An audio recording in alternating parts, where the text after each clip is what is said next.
isang batang gustong lumaya mula sa buhay bilang marangal, sa umpisa'y laging may away, pero kalaunan naging matalik na magkaibigan sila, naglakbay, ng arap, at nagsumpaan bilang magkakapatid sa dugo. Nang tangkain ni Sobo na magliyag, binaril at pinasabog ng Celestial Dragon ang kanyang bangka, naniwala sina Ace at Luffy na patay na siya, ngunit bago siya lumisan, nagsulat si Sobo ng liham para kay Ace, hinihiling na alagaan si Luffy, bagamat sugatan ang puso nila, nagpatuloy silang magkasama. Bumalik sa kasalukuyan, humagulhol si Luffy sa kanyang kahinaan, pinasaya siya ni Jinbei, pinaalala na pinili mismo ni Ace ang kanyang landas, si Garpman ay tahimik na nagdusa, habang si Dadan ay galit na galit, ibinuhos ang sakit at hinanakit. Samantala, si Shanks ay nagsagawa ng libing para kina Ace at Whitebeard bilang pagbibigay galang, bago muling naglayag. Sa gitna ng kanyang paghihinagpis, pinaalalahanan siya ni Jinbei na bagamat nawala na si Ace, ay hindi pa siya nag-iisa. Sinabi ni Jinbei sa kanya na, huwag mong sukatin ang nawala mo, kundi pahalagahan mo kung ano pa ang natitira sa'yo. Doon naalala ni Luffy na may mga kaibigan pa siyang naghihintay sa kanya, ang kanyang crew, ang Straw Hat Pirates. Sa sandaling iyon, muling nabuhay ang kanyang determinasyon. Pagkatapos ng digmaan sa Marineford, kumalat sa buong mundo ang balita tungkol sa pagkamatay ni Ace at Whitebeard. Sa iba't ibang dako ng dagat, nalaman ng mga Straw Hat Pirates ang nakalulungkot na balita habang sila ay kanya-kanyang nakahiwalay sa mga isla na kinasadlakan nila, nabalitaan nila ang sinapit ni Luffy, at labis silang nabahala sa kalagayan ng kanilang kapitan, nais nilang agad na bumalik upang makasama siya, ngunit wala ni isa sa kanila ang may kakayahang gawin iyon sa panahong iyon. Samantala, matapos mailibing sina Ace at Whitebeard, nagpasya si Luffy na bumalik sa Marineford kasama sina Jinbei at Rayleigh. Doon, tumunog siya ng Ox Bell ng 16 na beses at nag-alay ng bulaklak sa libingan ni Ace at Whitebeard bilang pag-alala at pagpupugay sa dalawang dakilang mandirigma. Ang larawang kuha ng press mula sa ginawa niyang iyon ay mabilis na kumalat sa buong mundo. Nang kumalat ang larawan ni Luffy sa dyaryo, umalingaw-ngaw ang pangalan ng Straw Hat sa buong mundo. Nabigla ang lahat mula sa mga pirata hanggang sa mga opisyal ng pamahalaan sa Marine Headquarters, napatigil si Sengoku, tahimik na pinanood ang larawan ni Luffy habang hawak ang dyaryo, ang mga admiral, pati ang Five Elders o kilala sa Gore Ose sa itaas ng world government, ay nagulat sa ginawang iyon. Para sa kanila, isang kabaliwan ang bumalik sa lugar kung saan halos ikinamatay niya ang kanyang buhay, ngunit para kay Luffy, ito ay isang mensahe, isang panata. Nang makita ito ng Straw Hat sa dyaryo, naunawaan nila ang tunay na mensaheng nais iparating ni Luffy, ang 3D2Y, na ang ibig sabihin ay hindi pa sila dapat magkita ngayon. Sa halip, kailangan muna nilang magpalakas sa loob ng 2 taon bago muling maglakbay bilang isang mas matatag na grupo. Pagkatapos maunawaan ang mensaheng iyon, nagsimula silang magsanay sa kani-kanilang kinaroroonan. Si Zoro ay nagsanay sa ilalim ni Draculae Mihawk sa Kuraigana Island. Si Nami ay pinag-aralan ng klima at panahon sa Weathera sa Sky Islands. Si Usopp ay sinanay ang sarili kasama si Heracles sa Bowen Island, si Sanji ay nagtiis at nagsanay sa Kamabaka Kingdom, si Chopper ay nagsanay sa mga higanteng ibon at sa isang katutubong tribo sa Torino Kingdom, si Robin naman ay pinrotektahan at tinulungan ng Revolutionary Army, si Frankie ay natuklasan ang lumang laboratorio ni Vegapunk sa Kerekori Island, samantalang si Brook ay napagkamalan bilang isang demonyo at naging tanyag na music hero sa isang lugar. Habang ang bawat isa ay nagpapalakas, sinimulan naman ni Luffy ang kanyang matinding pagsasanay sa Rascana Island sa tulong ni Rayleigh. Doon, natutunan niya ang paggamit ng hockey at hinasa ang kanyang kakayahan sa loob ng 2 taon. At makalipas ang 2 taon, tahimik na pumasok ang mundo ng One Piece sa bagong yugto habang naghahanda ang Straw Hat Pirates na muling magsama. Sa bar ni Shaki, nagpasalamat si Sanji kina Deval at sa Flying Fish Riders dahil pinrotektahan nila ang Thousand Sunny habang wala ang crew. Samantala, nagkamali si Chopper at sinundan ng isang grupo ng mga impostor na nagkukunwaring Straw Hats, habang si Robin naman ay patuloy na iniiwasan ng mga ahente ng gobyerno na humahabol sa kanya. Pagbalik ni Luffy matapos ang 2 taong pagsasanay, madali niyang tinalo ang mga peking Straw Hats gamit ang bago niyang lakas at hockey. Sa huli, muling nagtagpo sina Sanji at Zoro, na casual lang na nag-aaway at nag-iinitan at sabay na nagtungo upang makasama ang iba. Si Robin naman ay nakarating sa Thousand Sunny at nagkita muli kay Frankie, na nag-upgrade ng barko gamit ang bagong teknolohiya. Samantala, sina Sentomaro at ang mga pasifista ay nagpunta sa Sabaody matapos marinig ang balitang bumalik si Luffy. Sa Grove, maraming pirata ang nagtipon, naniniwalang ang pekeng Straw Hat Luffy ay totoo, kasama rito ang magkapatid na sina Caribou at Koribo, na kinatatakutan pa ng ibang pirata. Ngunit nang dumating ang tunay na Luffy, nalantad ang katotohanan, ipinahayag ni Sentomaro na ang pekeng Luffy ay si Dem Arrow Black at mabilis na natalo ang kanyang grupo. Pagdating ng Marines at Pacifiste, ay ipinakita ni Luffy ang tunay niyang lakas. Sa isang suntok lamang, winasak niya ang PX-5, ikinagulat ng lahat. Ipinakita rin ni Sanji at Zoro ang kanilang bagong kakayahan, na ngayon kayang talunin ang mga Pacifiste na minsang nagpahirap sa kanila. Nagpaalam si Luffy kay Rayleigh bago tuluyang simulan muli ang kanilang paglalakbay, buong pusong nagpasalamat siya sa lahat ng itinuro nito, sa lakas, sa tiwala, at sa panahong ibinigay upang siya ay tumatag.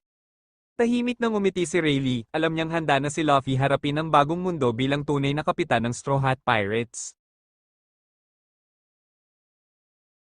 Pagkaalis ni Luffy, mabilis na sumugod ang mga Marines upang pigilan ang crew. Ngunit hamarang si Rayleigh, sa isang iglap, hinati niya ang lupa, nagkaroon ng napakalalim na hiwa na naghiwalay sa kanya at sa mga kalaban. Sabay sabi niyang, ang sino mang lalampas dito, ay tiyak na mamamatay. Samantala, bawat kasapi ng Straw Hat ay humarap sa sariling laban, tinulungan ni Heracles si Usopp upang talunin ang mga Marines, ginamit ni Nami ang bago niyang kaalaman sa panahon upang lituhin ang mga kalaban, at si Sanji, kasama ang mga Okama, ay nagtagumpay rin laban sa kanilang mga sumalakay. Pagbalik sa Sabaody Archipelago, muling nagkita-kita ang buong Straw Hat crew, mas malakas, mas matatag, at mas handa kaysa dati. Sa tulong ni Rayleigh at Shaggy, matagumpay nilang napigilan ang mga Marines at nakasakay sila sa Thousand Sunny, at matapos ang 2 mahabang taon ng paghihintay, muling naglayag ang Straw Hat Pirates mula sa Sabaody Archipelago, patungo sa kanilang bagong destinasyon, Fishman Island. Samantala, ang Straw Hat ni Luffy ay dati palang pag-aari ni Roger noong una silang nagkakilala ilang dekada na ang nakalipas. Habang pinagmamasdan ng Straw Hats ang malawak na bahagi ng malalim na karagatan, ipinaliwanag ni Nami na kung masyadong maraming butas ang mabubuo sa barko, maaaring pumutok ang patong nito at masira ang Thousand Sunny. Ibinunyag ni Frankie na dinala si Hatchan sa Fishman Island dahil siya ay malubhang nasugatan nang subukang sakupin ng Marines ang Thousand Sunny. Ipinahayag din na ipinaalam ni Kuma kay Rayleigh na ipinadala niya ang Straw Hats upang tulungan sila dahil siya ay isang revolusyonaryo at muling na program upang protektahan ang Thousand Sunny hanggang sa kanilang pagdating. Di nagtagal, napansin ng crew na sila ay sinusundan ni Caribou. Ginamit ni Caribou si Momo, ang sikaw na dating pag-aari ni Arlong, bilang sakay, at naghanda siya at ang kanyang mga tauhan ng isang panimulang pag-atake. Iniutos ni Caribou ang atake, ngunit natakot si Momo sa biglaang pagdating ni Luffy at Sanji, kaya tumakas kasama ang crew, na nagbigay daan sa Straw Hats upang mahuli si Caribou. Habang pinag-uusapan ng mga agos ng dagat, diretsyong tinungo ng barko ang isang napakalaking ilalim dagat na talon, na kilala bilang Downward Plume. Doon, natuklasan nila ang isang higanteng kraken na matagal nang sumisira ng mga barko, winasak ang barko ni Caribou at tila pinatay ang kanyang crew. Pinagsama ng Straw Hats ang kanilang lakas upang talunin ang kraken, ngunit nahila sila sa isang vortex na dinala ang Thousand Sunny ng mas malalim sa dagat. Pinaganya ni Frankie ang Kude Burst upang itulak pa ang barko sa dagat. Di nagtagal, inatake sila ni Enkoro, isang higanteng anglerfish, hanggang sa dumating si Wadatsumi, isang higanteng sea giant, at pinukpok ito. Akala ng crew ligtas na sila, biglang lumitaw ang isang barko na tinatawag na Flying Dutchman, na nagdulot ng takot sa kanila. Ipinakilala ng kapitan nitong si Vanderdecken IX ang kanyang sarili at iniutos kay Wadatsumi at Enkoro na patayin ang Straw Hats. Sa oras na iyon, dumating si Surem, ang Kraken, at tinulungan ng Straw Hats na talunin si Wadatsumi at mailigtas sila. Pinilit ng isang pagsabog ng bulkan si Vanderdecken at ang kanyang crew na umatras. Ginamit nila si Surem bilang gabay, at mas lumalim pa ang paglalakbay ng Straw Hats sa dagat hanggang sa maipit sila ng isa pang crew ng Fishman. Inalok ni Hammond, isang miyembro ng New Fishman Pirates, si Luffy na sumama sa kanila, ngunit tumanggi siya. Sa pamamagitan ng huling Kude Burst, nakatakas ang Straw Hat sa Thousand Sunny at sa wakas ay nakarating sa Fishman Island. Pagdating nila, bumagsak ang protective bubble sa paligid ng isla, kaya pumasok ang barko at muling naghiwalay ang crew. Nagising sina Luffy, Usopp, Sanji, at Chopper sa isang kwarto at muling nagkita kay Kami na nagsabi na gumagaling na si Hatchan mula sa kanyang mga sugat, naglakbay ang lima ng magkasama sa distrito at nakilala ang mga lokal na mermaids na labis na ikinatuwa ni Sanji. Samantala, iniutos ni Hordy Jones kay Hammond na dalhin si Luffy sa kanya, iniligtas ni Frankie si Robin at muling nagkita kay Nami. Ipinabatid ng 5 Madoka Mermaid Quintuplet sa crew na paparating ang isang royal ship nang dumating ito, dala ang 3 prinsipe na sina Fukuboshi, Manboshi, at Raboshi, napilitang magtago si Sanji, ngunit nagkaroon siya ng pagdurugo sa ilong at napahimatay, kaya iniutos ng 3 prinsipe sa kanilang amo knights na atakihin si Luffy at ang iba.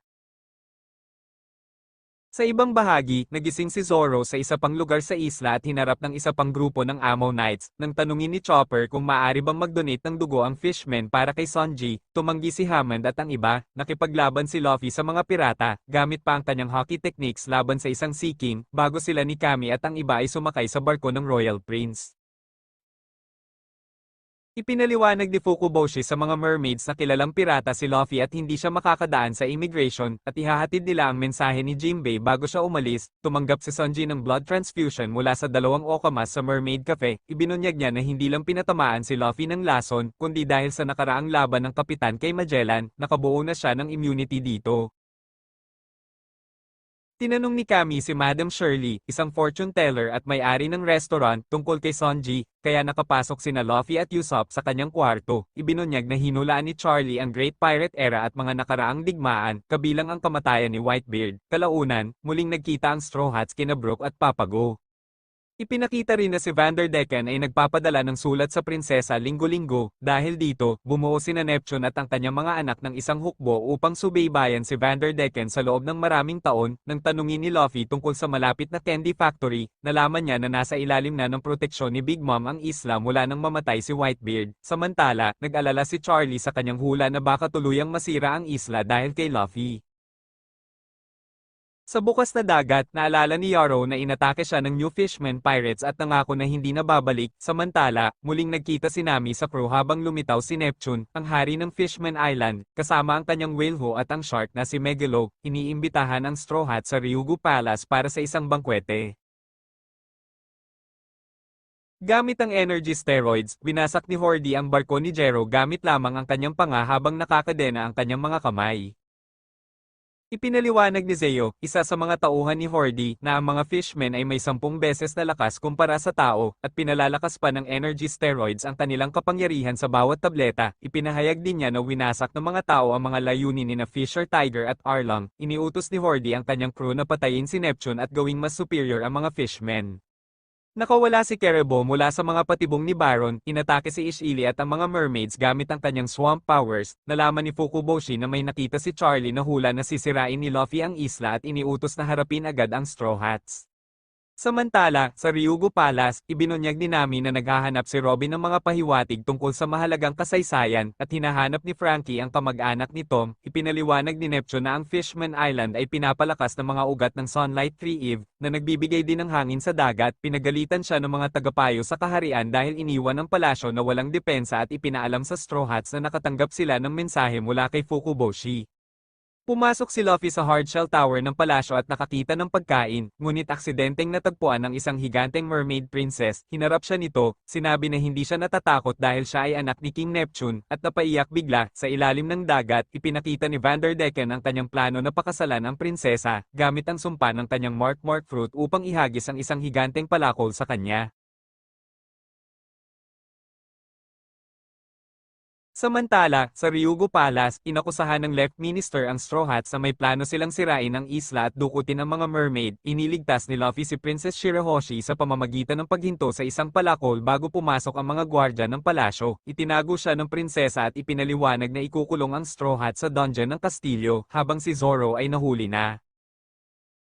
Nagpaumanhin si Shirahoshi sa dati niyang bastos na asal at ibinunyag na nakulong siya sa isang tore sa loob ng 10 taon. Ipinahayag niya ang kanyang kagustuhang makita ang mundo, at hinikayat siya ni Luffy na sumama sa kanya palabas ng palasyo. Samantala, hinarap ni Nami, Usopp, at Brook ang mga gwardya ng palasyo, at dumating si Zoro, na nakatakas, upang sumama sa kanila.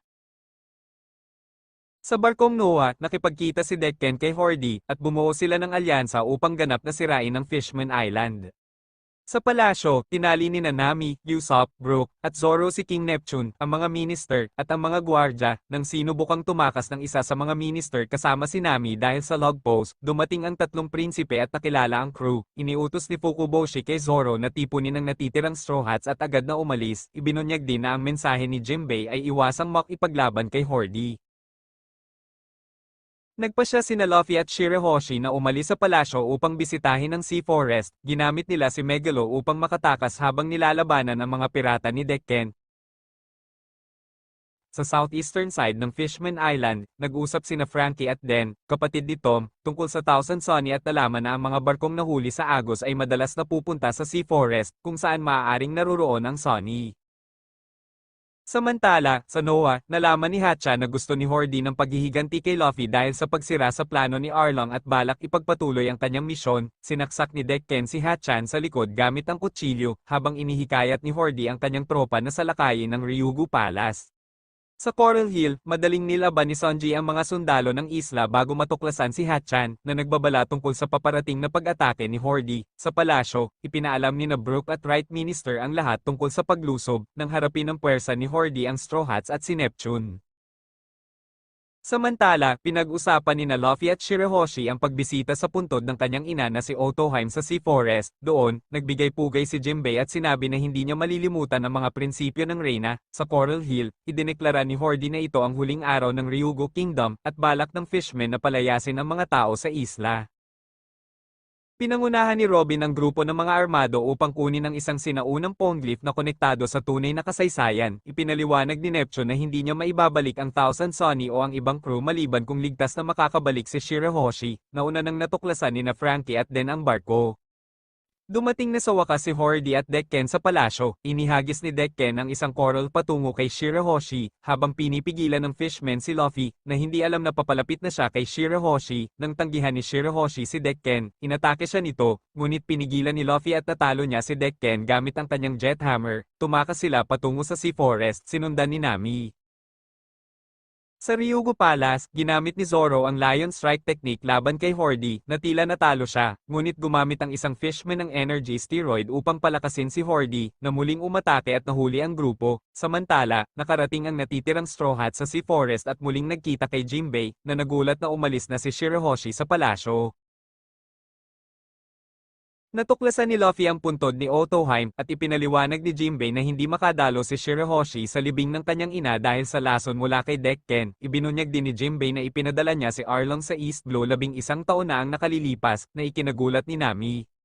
Sa Fishman Island, ginulpi ni na Icarus, Zeo, at Hayazo ang mga mamamayan na tumangging tumapak sa portrait ni Otoheim. Hinarap ni Fukuboshi si Dosen, na ikinagulat ng karamihan. Binalaan ni Sanji si Jinbei na baka hindi patawarin ng Fishman ang mga tao dahil sa ginawa ni Arlong kay Nami. Ipinahayag na matagal nang nakakaranas ng diskriminasyon mula sa tao at Fishman ang Ryugu Kingdom. Nagtrabaho si Jinbei para sa Sun Pirates sa ilalim ni Captain Fisher Tiger, na kasama si Otoheim, na naghahangad ng kapayapaan sa pagitan ng Fishman at tao. 16 na taon bago dumating ang Straw Hats, hinarap ni Queen Otoheim ang isang magnanakaw na nasaktan ng kanyang kamay. Sa kabila ng sugat, sinaway niya ito at pinayuhan na itama ang buhay, at ipinaalam na dapat makapasok ang Ryugu Kingdom sa ibabaw at nagpetisyon para sa pantay na karapatan ng tao at Fishman. Hindi nagkaintindihan sina Arlong at Jinbei tungkol sa layunin ni Otoheim. Dumating si Tiger at kalaunan ay naging adventurer. Si Arlong ay napunta sa ibabaw, at sumali si Jinbei sa hukbo, na itatag nila ang Sun Pirates upang palayain ang mga alipin. Ipinagdiwang nila ang pag-atake ni Tiger sa Meridian. Ngunit si Arlong ay nagpasya sa ideya ng pagpatay sa tao. Pinayuhan ni Tiger na mali ang pumatay ng tao at pinahalagahan ang pakikipaglaban ng Sun Pirates para sa kalayaan. Nagtalo sila ni Arlong na dapat patayin ang tao bilang halimbawa, ngunit pinigilan siya ni Jinbei. Nakakuha ng suporta si Otoheim sa kanyang petisyon, habang si Tiger ay naging wanted at inatas ang protektahan si Koala, isang batang alipin. Markado siya bilang bahagi ng Sun Pirates at tinulungan na muling makasama ang pamilya. Pininsala siya ng Marine sa pangunguna ni Strawberry, at pinayuhan ng crew na huwag isiwalat ang katotohanan tungkol sa kanyang nakaraan bilang alipin. Bumalik si Arlong sa Foulshoot Island upang atakihin ang tao, ngunit nahuli ni Borsellino, habang ipinagpatuloy ni Otoheim ang kampanya para sa pantay at malayang karapatan. Nang inalok ng world government si Jinbei ng posisyon sa Seven Warlords of the Sea upang isulong ang kapayapaan, pinalaya si Arlong mula sa Impel Down ngunit ipinakita na siya ay kasabuat ng world government, nakipaglaban si Jinbei ngunit hindi niya pinatay si Arlong dahil sa nakaraan nila. Naghiwalay ang Sun Pirates, at determinado si Queen Otoheim na ipagpatuloy ang kanyang misyon para sa kapayapaan at pantay na karapatan. Ilang araw pagkatapos, dumating ang Celestial Dragon na si Joss Guard sa isla, na ikinagalit ng mga tao. Sinubukan ng isa sa dating Sun Pirates na atakihin siya, ngunit pinigilan ni Otoheim ang galit na maipasa sa susunod na henerasyon. Binyantaan bigla ni Joss Guard si Otoheim, at hindi na sadya ni Shirahoshi na ginamit ang kanyang kapangyarihan para tawagin ang Sea Kings at nailigtas ang kanyang ina. Pagkatapos gumaling si Joss Guard kay Aladdin, nagpunta si Otoheim sa ibabaw upang makipagkasundo at pinanatili ang kapanatagan ng kanyang mga mamamayan. Samantala, sinubukan ni Vanderdecken na pakasalan si Shirahoshi gamit ang tamatabako upang pilitin siyang tumanda. Bumalik si Otoheim sa Fishman Island na may nakasulat na petisyon mula sa Celestial Dragon na sumusuporta sa kanyang layunin.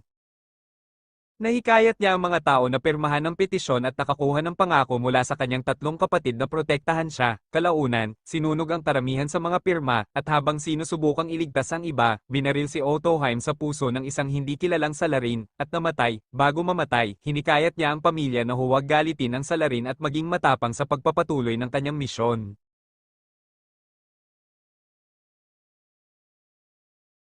Pagkatapos ng kanyang kamatayan, pumatay si Hordy Jones ng isang tao at maling inakusahan ng mga tao na nagdulot ng takot at galit. Umiwas si King Neptune sa Hardshell Tower, sa libing ni Otoheim, nagbigay ng mensahe si Fukaboshi sa mga tao sa pamamagitan ng transponder snail, na nangakong ipagpapatuloy ang laban sa diskriminasyon. Sa kasalukuyan, ibinunyag ni Jinbei na hindi niya napigilan ang pang-aapi ni Arlong sa East Blue, na ikinagalit ni Sonji, bagaman si Nami ay walang sama ng loob sa Fishman maliban kay Arlong.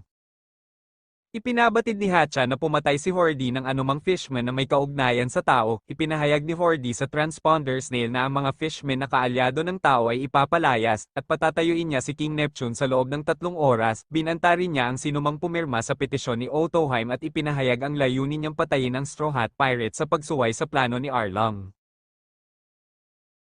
Sa Sea Forest, pinag-aralan ni Robin ang isang poneglyph na naglalaman ng paumanhin kay Joy Boy. Ipinabatid ni Jinbei sa Straw Hats na si Shirahoshi ang pangunahing target ni Hordy, kaya naghanda sina Luffy at ang prinsesa na harapin siya at ang New Fishman Pirates. Iginiit ni Luffy na ililigtas ang kanyang crew, na nagdulot ng pagtatalo kay Jinbei kung sino ang dapat lumaban kay Hordy, na naresolba ni Robin.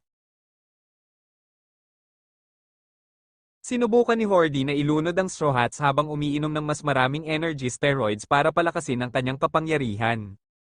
Habang papunta sa plaza sina Shirahoshi sakay ni Megalo para pigilan si Hordy, bigla silang nahuli ng kalaban, hindi na sila nakaiwas, kaya nahuli silang tatlo sa harap ng lahat. Hawak na ni Hordy Jones ang plaza, nakagapos si King Neptune at hinahanda na siyang bitiyin. Nasa bingit na ng kamatayan ng hari, sinabihan ni Jinbei si Luffy na huwag munang lumabas. Pero habang pinagmamasdan niya ang nangyayari, ang nalalapit na pagbitay kay Neptune, ang pang-aapi ng mga tauhan ni Hordy, at ang pag-iyak ni Shirahoshi, ay hindi na siya nakatiis. Sa huling sandali ng buhay ni King Neptune, biglang lumabas si Luffy mula sa bibig ni Megalo. Sa isang iglap, sinipa niya si Hordy Jones. Nagulat ang lahat, natigil ang pagbitay at napahinto ang mga humahawak kay Neptune. Tahimik lang si Luffy, pero ramdam ang bigat ng presensya niya. Dumating na rin ang mga Straw Hats, at doon nagsimula ang sagupaan. Sa isang iglap, ginamit ni Luffy ang Conqueror's Haki, at bumagsak ang lahat ng mahihinang kalaban, namangha ang lahat sa kanyang lakas. Isa-isa, ipinakita nila ang kani-kanilang kakayahan, sina Zoro, Sanji, Frankie, pati sina Brook at Robin. Kasama ni Jinbei, pinoprotektahan nila ang plaza at ang mga mamamayan ng Fishman Island, samantala, si Vanderdecken IX ay tuluyan ng nabaliw. Itinuro ni Decken ang barkong Noah patungo sa Fishman Island upang wasakin ito. Ginamit ni Shirahoshi ang kanyang sarili bilang pain para ilihis ang barko, at sinundan siya ni Luffy upang protektahan. Hinabol siya ni Hordy, ngunit nakialam si Fukaboshi, at ipinagpatuloy ni Luffy ang laban. Inatake ni Decken si Shirahoshi gamit ang proposal sa kasal at sunod-sunod na atake, na pinigilan ng kanyang mga kapatid. Ngayon, labis na pinalakas ng steroid si Hordy at hinarap si Luffy sa deck ng Noah. Sinaksak niya si Decken upang wasakin ang isla. Samantala, nakipaglaban ng iba pang Straw Hat sa New Fishman Pirates. Ginamit ni Brook ang Soul Solid upang talunin si Zeo. Ginamit ni Usopp ang Green Star Techniques upang talunin si Daruma. Panyanan ni Chopper si Dosen, at pinutok ni Frankie ang Giant Cannon upang pigilan ang mga atake sa crew. Sinubukan ni Wada-Tumi at Hayazo ang mga atake, ngunit pinigil sila ni Sanji, Zoro, at Robin. Sinubukan ni Hordy, na pinalakas pa rin ng steroids, na ipagpatuloy ang atake, ngunit mas malakas ang kalooban at haki ni Luffy.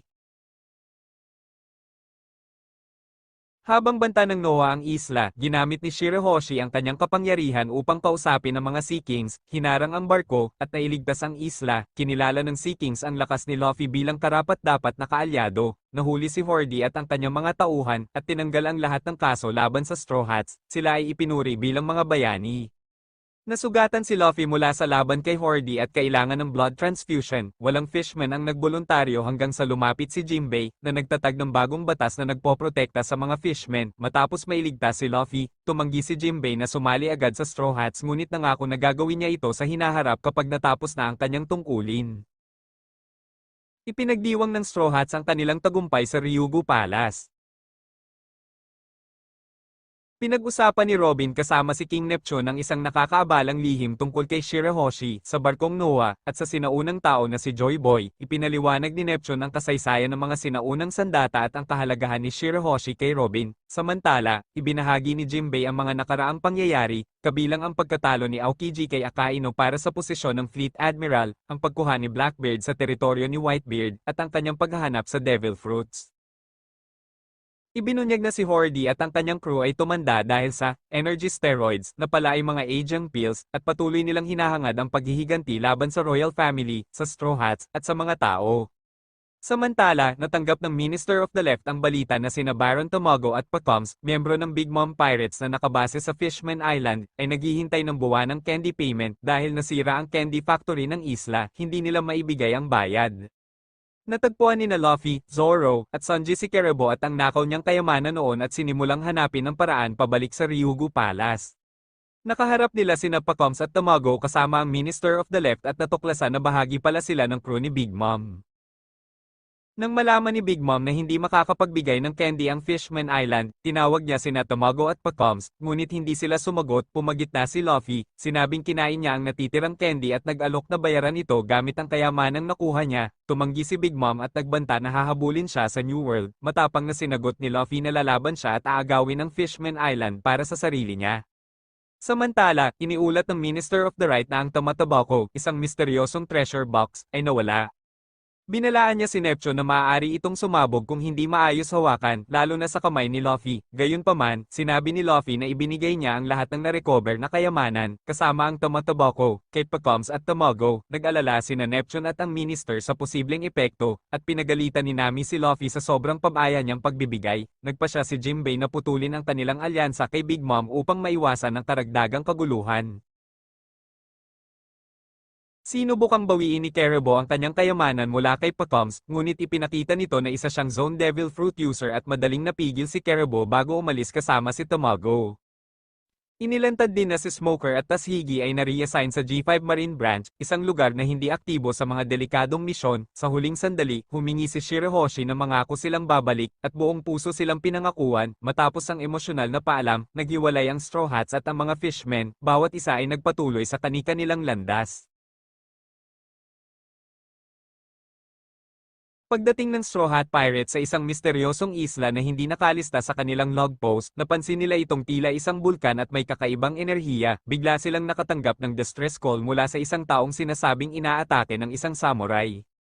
Agad na tumugon sina Luffy, Zoro, Robin, at Usopp para mag-imbestiga. Habang naglalakad, napansin nilang nasusunog ang paligid, ngunit bago pa man nila maintindihan ang sitwasyon, isang malaking dragon ang biglang lumitaw at gutom na tumitig sa kanila.